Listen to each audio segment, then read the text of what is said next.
I'm John Raese. I'd like to talk to you about government, both state and local, and how they're creating an energy crisis right here in the state of West Virginia.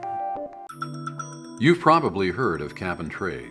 Right here in West Virginia, Joe Manchin has signed a cap and trade bill, which requires West Virginia power plants to burn 10% of renewable or alternative energy sources by the year 2015, and that number rises to 25% by the year 2025. This translates into less production in coal for West Virginia, and the worst thing, it means less jobs for West Virginians. Joe Manchin is the only governor from a coal-producing state to sign such a bill.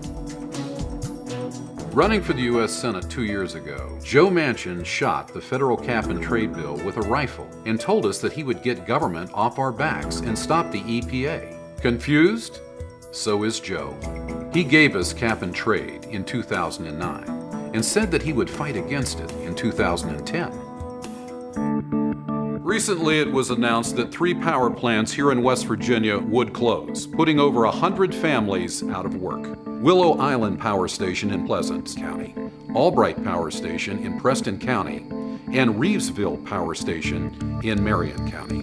All of these plants are being shut down because of EPA rules and regulations. These rules were designed by the Obama administration to hamstring the coal industry and to drive up prices to the consumer. Joe Manchin, who promised that he'd stop the intrusion by government, said that Democrats and Republicans must work together to stop EPA overregulation.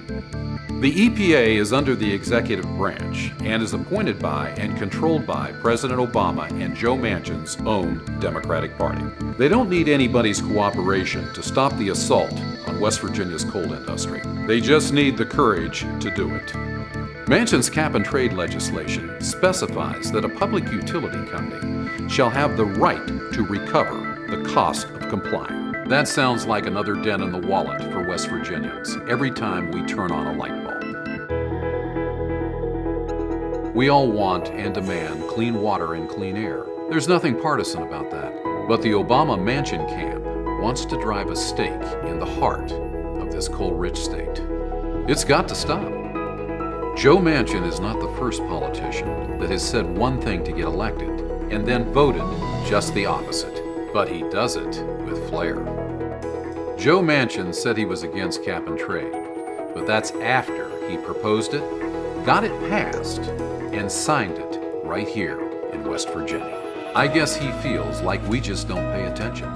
This year, however, I can assure Joe Manchin that we are alert, and we stand together as West Virginians to stop the Obama-Manchin political machine.